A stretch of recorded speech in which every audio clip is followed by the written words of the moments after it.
अच्छा जी, बिस्मिल्लाहिर्रहमानिर्रहीम। आप लोगों का शुक्रगुजार हूँ। मैं बड़े ज़माने बाद हैदराबाद प्रेस क्लब आया हूँ। मेरे ख्याल में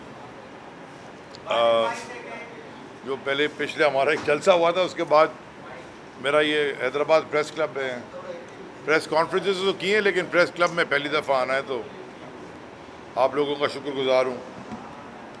अब दो तीन बातें मैं यहाँ करना चाहूँगा। ख़ास तौर पे जो आजकल डिबेट सारी है इस मुल्क में, वो बजट के ऊपर। सूबाई बजट तो भी आना है, लेकिन जो फेडरल बजट आया है और उसके अंदर जो तमाशे नज़र आ रहे हैं, और मैं सारी कौम से पूछना चाहता हूँ कि ये हुकूमत तहरीक इंसाफ की, उसके ऊपर जनाब जो बड़ा इल्ज़ाम लगाते थे, ख़ास तौर पे ये जो लॉन्ग मार्च करते रहे, कोई सिंध से निकला, कोई उधर बिलावल साहब पूरा लेके अपना टब्बर, और उधर मरियम साहबा, वो 2.5-3 साल से जो उन्होंने एक तमाशा लगाया हुआ था, वो क्या था? वो था जनाब कि जी महंगाई बहुत है, यानी कि दुनिया में ग्लोबल इन्फ्लेशन थी। 2-2.5 साल कोविड में हमारे फंसे रहे, उसके बावजूद ये इल्ज़ाम लगाते रहे कि महंगाई बहुत है। फिर जो कुछ इत्तेहादी जमातें थीं, उनमें से एक हमारे दोस्त कुछ इस शहर में भी इलेक्ट होके आए थे, उनमें से एक कह रहे थे कि जी अगर गाड़ी ख़राब, पेट्रोल महंगा है तो मोटरसाइकिल ख़रीद लें, और मोटरसाइकिल वाले साइकिल ख़रीद लें, और साइकिल वाले शायद गधा गाड़ी ख़रीद लें। तो उन्होंने भी ये आखिर में बोला कि जनाब महंगाई कंट्रोल नहीं हुई। तो मैं बड़े आसान से कोई सवाल पूछना चाहता हूँ, ख़ास तौर पे हैदराबाद में, कि ज़रा देखें कि आज के हालात क्या हैं। ये पिछले 2 महीने में इन्होंने क्या किया है। ये मुझे कोई बताए कि महंगाई यानी कि इन्फ्लेशन ऊपर गई है कि नीचे गई है। पता चला जी वो ऊपर चली गई। बिजली की कीमतें यानी कि एनर्जी कॉस्ट, वो ऊपर गई है कि नीचे? वो भी ऊपर चले गए। तेल की कीमत, पेट्रोल, डीजल, ऊपर गया है कि नीचे? वो तो एटॉमिक बॉम्ब डाल दिया उसके ऊपर, 60 रुपये बढ़ा दिए और कहते हैं और बढ़ाएंगे। अनएम्प्लॉयमेंट यानी कि बेरोजगारी, ऊपर गई है कि नीचे? वो भी ऊपर चले गई। और नीचे क्या गया? फॉरेन रिजर्व्स नीचे, आपकी एक्सपोर्ट्स नीचे,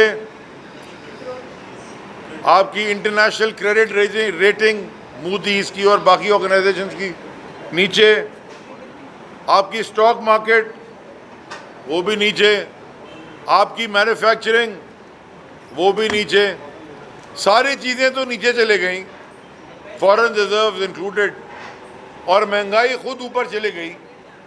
तो जो आपने तमाशा लगाया था, जो आपकी जस्टिफिकेशन थी, मैं ये सवाल पूछना चाहता हूँ, तहरीक इंसाफ की हुकूमत के ऊपर जो इल्ज़ाम आपने लगाए थे, वो तो सारे आपने खुद कर दिए। इतने ये कभी हुए ही नहीं, यानी कि इतनी इन्फ्लेशन पाकिस्तान की तारीख में कभी नहीं हुई। और जो होने जा रही है, कल में एक इकोनॉमिस्ट ने ट्वीट की थी बैठ के, शायद अमेरिका से ही, उसने कहा कि एक्चुअल फिगर तो तकरीबन 40% पे चला गया। ये झूठ बोल रहे हैं 11.5-13.5% पे। टैक्स कलेक्शन हमारी हुकूमत में क्या था? हम कितने पे छोड़ के गए? 6.1 ट्रिलियन। हमें मिला क्या 2018 में? 3 ट्रिलियन। एक्सपोर्ट हम कितने पे ले गए थे? 31 बिलियन डॉलर से ज़्यादा। हमें मिली क्या थी? 24.7 बिलियन। हर चीज़ इन्होंने उलट कर दी है 6 हफ्ते में। और बेगैरतों की तरह floor of the national assembly खड़े होकर कह रहे हैं कि जी सब पिछला हमें मिला। पिछला तो खाली डिब्बा आप छोड़ के गए थे डायनामिक्स में।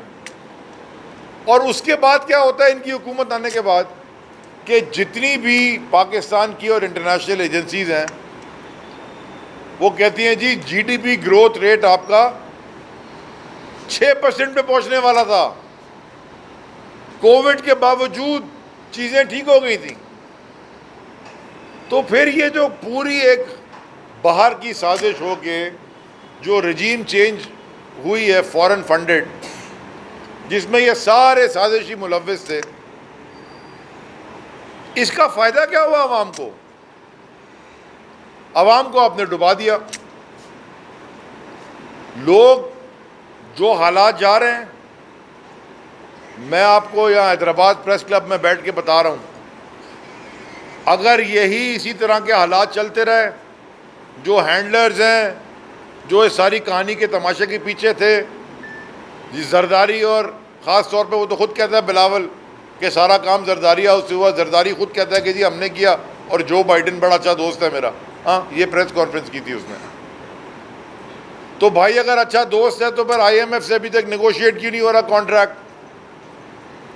अमेरिका से मदद क्यों नहीं मिल रही? यही कह रहे थे ना ले आएंगे, हमारा दोस्त है।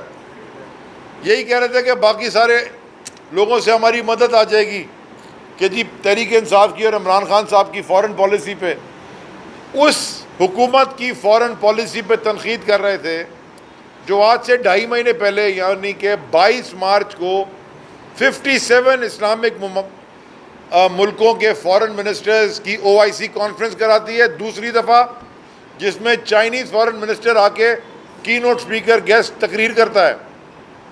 वो फ़ॉरेन पॉलिसी ख़राब थी और ये अपना कशकोल लेके पहुंच गए टर्की और उन्होंने कहा कि जी हमारे अभी हम अपने इन्फ्लेशन हम हालात देख रहे हैं, हमारे पास तुम करने क्या आए हो?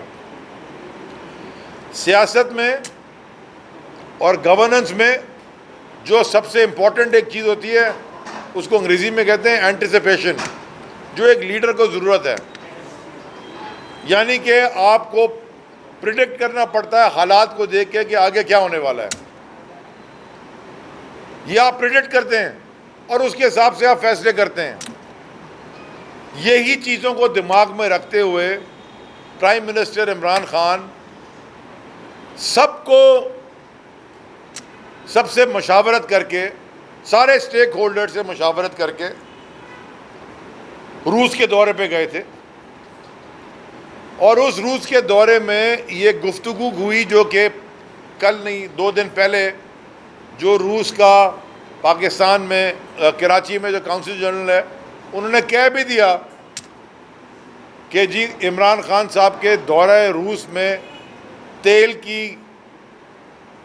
और आटे की यानी गंदम की और गैस की डिस्काउंटेड रेट पे पाकिस्तान के ख़रीदने की बातचीत हुई थी। वो कह रही थी मुआहिदा दिखा दें। ये मुआहिदे ऐसे नहीं होते एक गज और क्या मुआहिदा हो गया।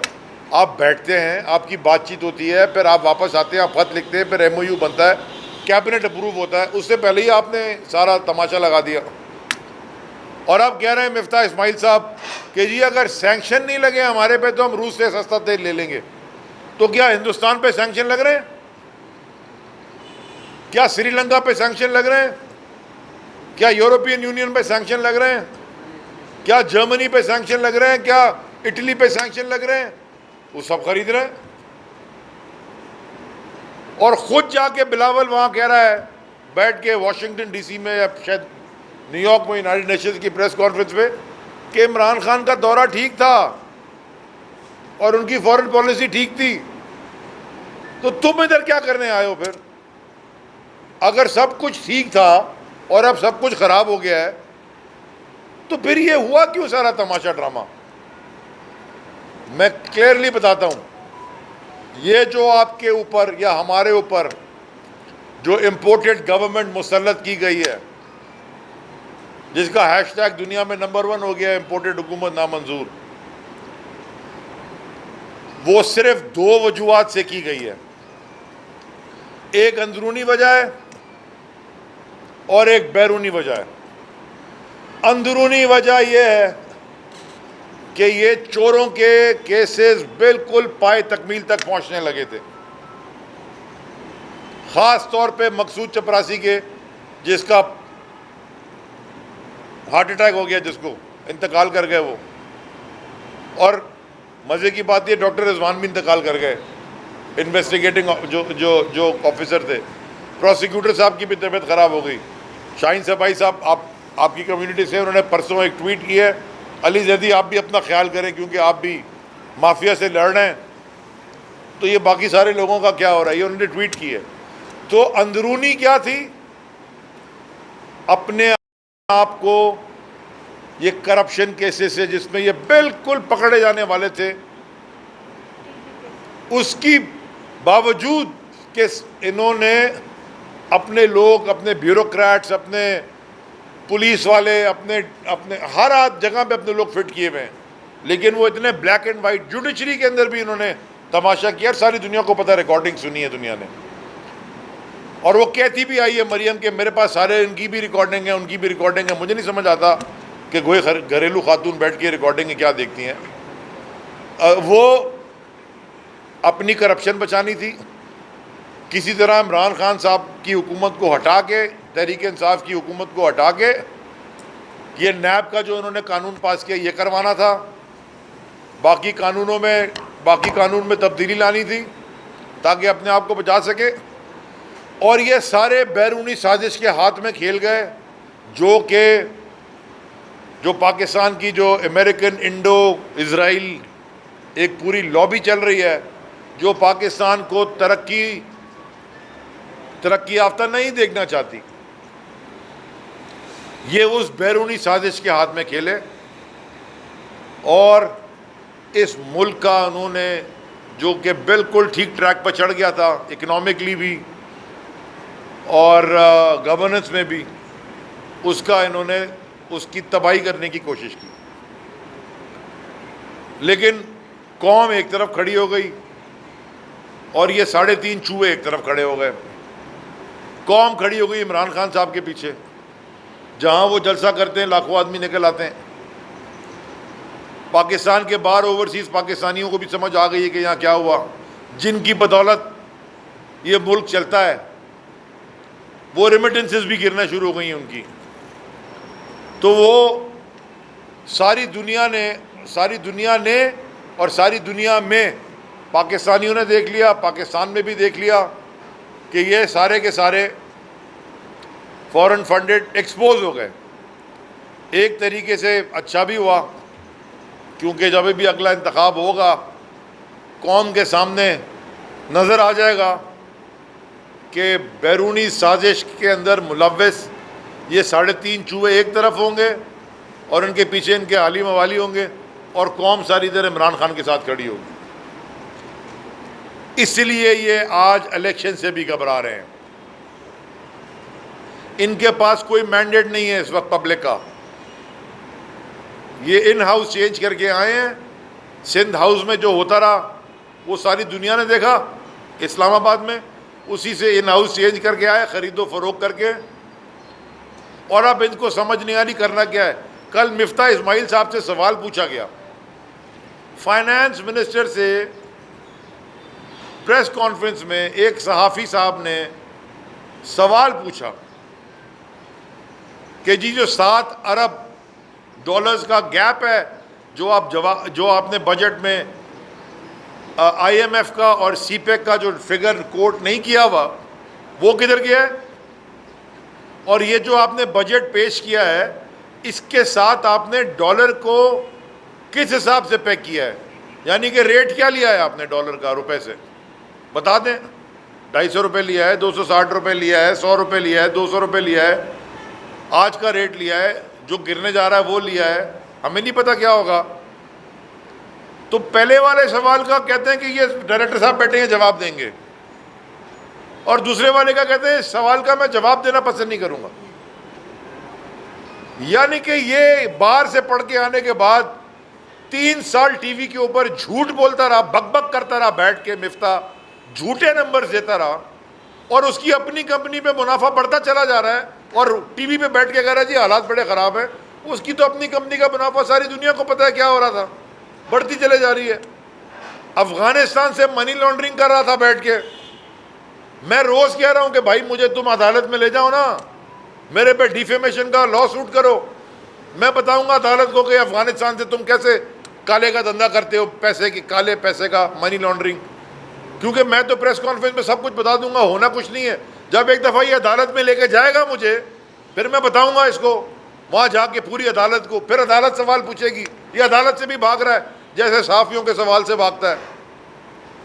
अगर ये हमारा फाइनेंस मिनिस्टर है और एक मनी लॉन्डरर आपका प्राइम मिनिस्टर है, और उसका बेटा जो दूसरी भी मनी लॉन्ड्रिंग के केसेस में वो आपका चीफ मिनिस्टर है, और एक आदमी जिसके ऊपर कत्लों के मुकदमे हैं, दहशतगर्दी की पुष्पनाई करता था वो कराची में बैठ के, पीपल्स पार्टी को तबाह करके जरदारी माफिया बना दी वो, और उसका एक बिगड़ा हुआ बेटा जिसने जिंदगी में 5 रुपए नहीं कमाए, वो आपका फॉरेन मिनिस्टर है। और एक शख्स जिसको गुटका किंग कहते हैं कराची में, गुटका किंग, समझते हैं आप गुटका किंग का क्या मतलब है?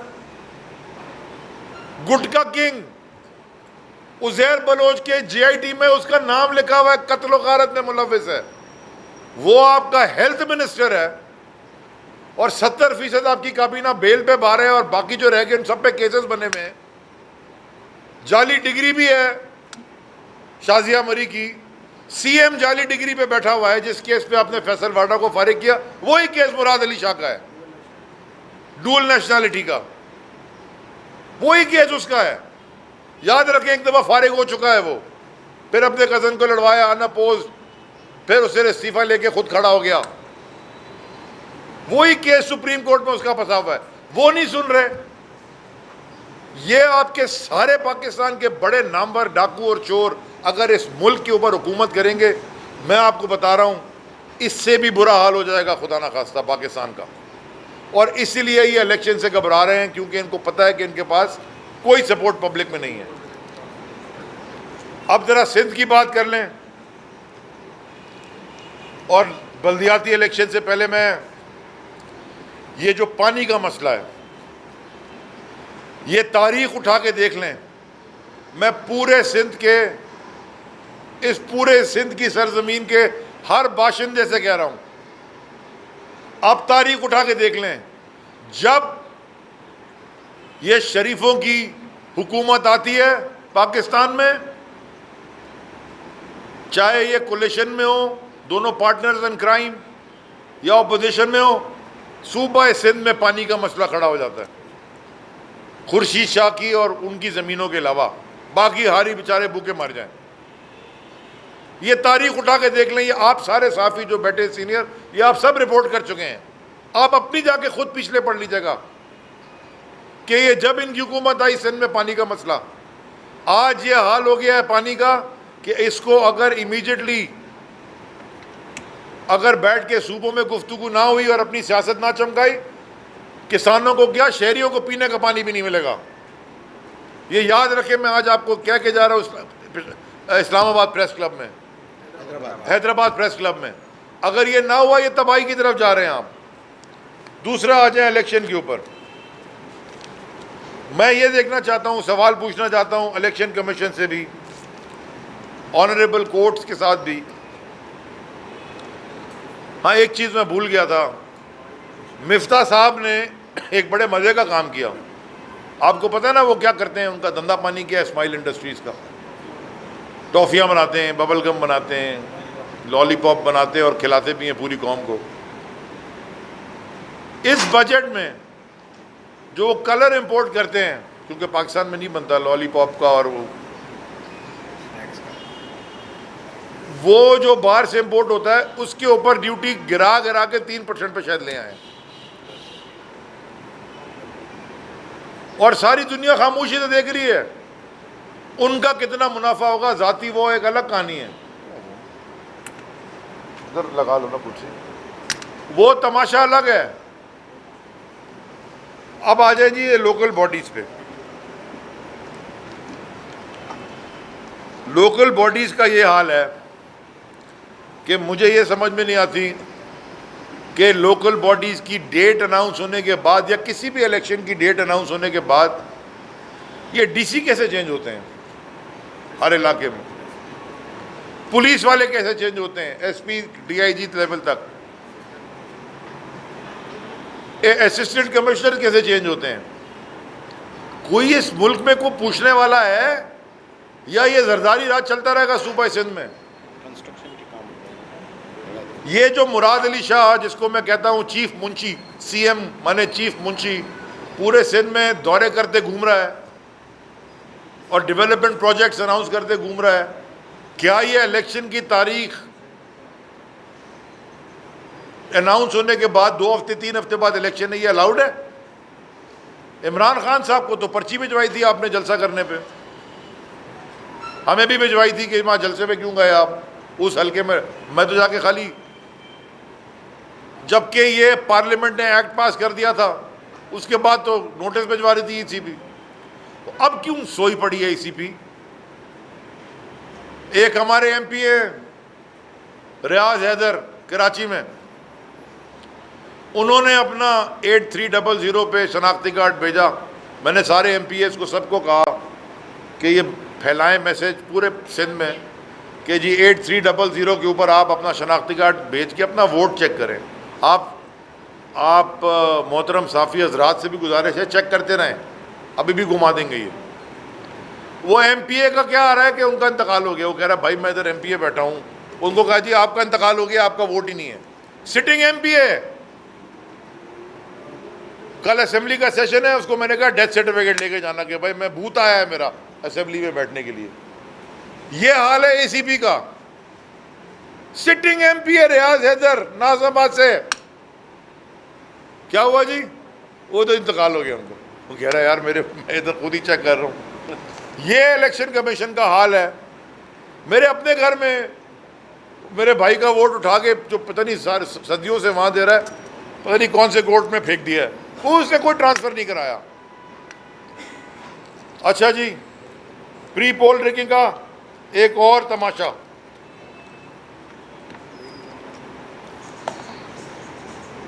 चार डिविजन्स में इलेक्शन होने जा रहा है।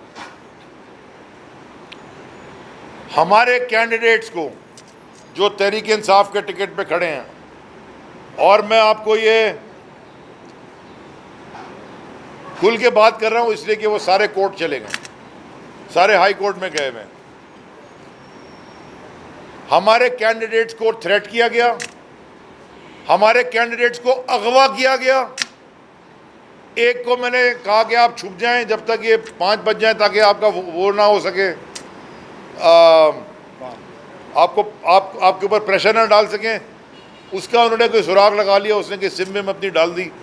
उसको पुलिस की गाड़ी में मुंह पे कपड़ा डाल के उठा के लाए सकर, और उसको मार मार के उसे एफिडेविट साइन कराया। उसने बाद में वीडियो रिकॉर्ड की कि मेरे साथ तो ये हुआ है, और वो भी हाई कोर्ट में गया हुआ है। ये तुम अगर 15 साल से बैठे हो और तुम्हारी बिगड़ी भी औलाद प्रेस कॉन्फ्रेंस में कहती है कि जी हमारा तो हेल्थ का निज़ाम इतना अच्छा है कि दुनिया आ रही है। मैं देख रहा हूँ ना, अपने कुत्ते करके तो ये कभी किसी अंदरूनी सिंध के अस्पताल में इलाज कराने नहीं लेके जाएगा, बाहर लेके जाएगा। ये समझता है कि मजलूम लोग इस कौम के, सिंध के, वहाँ जाके इलाज कराएंगे। बेगैरत, तुम सारे पैसे खा गए, पूरी पार्टी तुम्हारी चूस गई है सूबे को। तो वो नहीं कराएगा वो, और उसको मार मार के वो उन्होंने फोर्स करा के उससे भी वो करवा लिया। तुम इतना डरते क्यों हो भाई? इतना अच्छा तुमने काम किया, तुम्हें डर क्या है? और आखिरी बात, फिर आपके सवाल ले लूंगा। इस मुल्क में सबसे सुपीरियर अदारा जो है वो है जुडिशरी, और जुडिशरी को के ऊपर सबसे ऊपर है the honourable supreme court of Pakistan and the honourable जजेस। और उन ऑनरेबल जजेस के ऊपर, ब्रदर जजेस के ऊपर सबसे सीनियर जज होता है, उसे कहते हैं chief justice of Pakistan. Chief justice of Pakistan, जो कि वजीर आजम को बुला के भी फारिग कर देते हैं, और ये हुआ है, तारीख में किया है। अब पिछले चीफ जस्टिस ऑफ पाकिस्तान की एक डिसीजन है, डायरेक्शन नहीं है, डिसीजन है, एडवाइस नहीं है। उस पर डायरेक्शन का लफ्ज़ है कि फैसला किया ये करना है आपने। ऑर्डर है कि बल्दियाती इंतखाबात होने से पहले जो डेवोल्यूशन ऑफ पावर है वो सिंध हुकूमत ने करना है। कितने 16 कवानीन में, यानी कि अगर आपको याद हो तो आज से 1-1.5 साल पहले ये खबर चली थी कि जी अली जदी साहब सीएम हाउस से बड़ा नाराज़ होकर चले गए, बुरा भला कह के। हाँ ये हुआ था, मैं गया था, क्योंकि मैंने इनसे 2000 सितंबर 2020 से ये कह रहे थे कि जनाब डिवॉल्व कर देंगे। जब ये कराची ट्रांसफॉर्मेशन पैकेज की बात शुरू हुई, मैंने इनको कहा, जिसमें असद उमर साहब भी थे, ये अमीनुल हक साहब भी थे जो दोबारा वज़ीर बन गए इम्पोर्टेड हुकूमत के, और मैं था, और इधर से मुराद अली शाह साहब थे, नासिर शाह साहब थे, और वो जिसका भाई ड्रग डीलर है, क्या नाम है, सईद गनी, जिसका भाई के ऊपर पुलिस की रिपोर्ट है, मेरी नहीं, कि मंशियात वो बेचता है। मैंने नहीं कहा, पुलिस की रिपोर्ट है, मैं तो रिपोर्ट पढ़ रहा हूँ, मैं तो पुलिस वाला नहीं हूँ, मेरी सिंध पुलिस की रिपोर्ट है, और हमारी हुकूमत आने से पहले की रिपोर्ट है। हम तो वो बता रहे हैं, उसके नाम क्या है, फरहान गनी साहब के बारे में लिखा हुआ है। चले छोड़ें, वहाँ पे और 5 कोर भी थी, कमांडर 5 कोर भी थे, और भी इदारों के लोग थे, DGFW भी थे, DGNDMA जो एक 3 स्टार जनरल हैं वो भी थे, सारे बैठे थे। बारिशों के बाद जो ट्रांसफॉर्मेशन प्लान बना, मैंने एक ही कंडीशन रखी थी सबके सामने, मैंने दरख्वास्त ये की थी कि ये सीएम साहब से कहें कि ये जो सिंध बिल्डिंग कंट्रोल अथॉरिटी है, जो Sindh water and sewage board है, जो सिंध सॉलिड वेस्ट मैनेजमेंट है, इस सब को डिवॉल्व करें डिवीजन के ऊपर। यानी कि हैदराबाद का बिल्डिंग कंट्रोल अलग होना चाहिए, हैदराबाद की कचरा उठाने का जो सॉलिड वेस्ट मैनेजमेंट है हैदराबाद के लोगों के पास होनी चाहिए, सक्खर के लोगों के पास होनी चाहिए, कराची के लोगों के पास होनी चाहिए। आप एक ऊपर पॉलिसी बनाएं गवर्नमेंट ऑफ सिंध में बैठ के, लेकिन एग्जीक्यूटिव अथॉरिटी जो काम करने वाले वो लाखों के हों। इन्होंने फरमाया ये 3 हफ्ते में हम डिवॉल्व कर देंगे जी। आज उस बात को 2.5 साल हो गए। 1 साल तक जब नहीं हुआ तो मैंने उनसे पूछा कि सर आपने ये वादा किया था सीएम साहब, उन्हीं के तब घर में, मतलब सीएम हाउस में बैठ के, तो फरमाते हैं मैं आपको जवाब देनी हूँ। तो मैंने उनसे कहा हम आपस में सब एक दूसरे को जवाब दे रहे हैं, आपका एक सेक्रेटरी 20 ग्रेड का एक फेडरल मिनिस्टर से भी सवाल पूछ रहा है कि सर वो केपीटी का वो कब तक होगा, मैं आपको जवाब उनको भी दूंगा। हम आवाम की बात कर रहे हैं, आप मुझे कह रहे हैं मैं जवाब देनी हूँ। मैंने 3 दफ़ा उनसे पूछा, जब तीसरी दफ़ा उन्होंने कहा मैं जवाब देनी हूँ, तो फिर मैंने कहा ना आपका खाना अच्छा है ना आपकी शक्ल अच्छी है, मुझे इधर बुलाया क्यों है। मैं चला गया उठ के। आज तक वो नहीं हुआ, और सुप्रीम कोर्ट के अहकामात के बावजूद वो नहीं किया, और उस अहकामात के बाद अगर ये इलेक्शन हो रहा है, ये कंटेम्प्ट ऑफ कोर्ट है। इसीलिए हम दोबारा सुप्रीम कोर्ट का दरवाज़ा हमने खटखटाया है। कल हमारे वकील दोबारा सुप्रीम कोर्ट में होंगे इंशाल्लाह, और हम ये पूछना चाहते हैं कि अगर सुप्रीम कोर्ट के अहकामात भी नहीं मानने सिंध हुकूमत ने, तो फिर ये मुल्क चलेगा आगे कैसे। डायरेक्ट ऑर्डर किसी की ज़ात के ऊपर नहीं है, ये पूरे सिंध के हर इंसान के लिए है। अब आपको क्या पता कराची में कचरा कहाँ पड़ा है, या जैकाबाद में गलत बिल्डिंग कौन सी बन रही है, वहाँ के लोकल लोगों को पता है। ये दुनिया का उसूल है कि डिवॉल्व होती है पावर।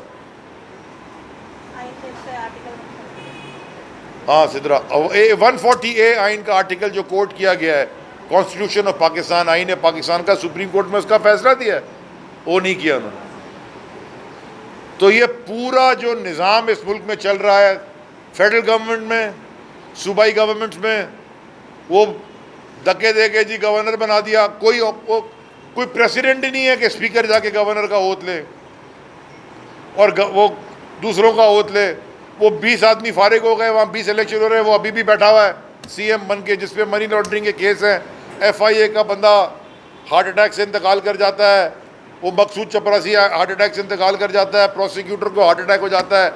ये तमाशा, इसलिए सुप्रीम कोर्ट ने इनको, आखिरी बात याद रखें, पनामा जजमेंट में एक लाइन है, सिसिलियन माफिया। ये इटली में एक जगह है सिसिली, एक आइलैंड है साउथ ऑफ इटली, वहाँ पे माफिया पूरी दुनिया में वहाँ से चला करती थी। न्यूयॉर्क की माफिया भी सिसिलियन माफिया चलाती थी, जवाब वहीं से लेते थे, वो चलाते थे। तो ये पूरा का पूरा जो नून लीग का टब्बर है, जिसके साथ जरदारी भी मिला हुआ है, वो जरदारी कह रहा था मैं क्यों पीछे रह जाऊँ, मुझे भी सिसिलियन माफिया बनना है। वो तो अपने आप को वैसे गॉड फादर समझता है। तो ये पूरा माफिया इस मुल्क को कंट्रोल कर रहा है। ना इनको आवाम की फिक्र है, ना आपकी फिक्र है, ना मेरी फिक्र है। इनको सिर्फ अपने बैंक अकाउंटों की, अपने बच्चों की और घर के पालतू कुत्तों की फिक्र है।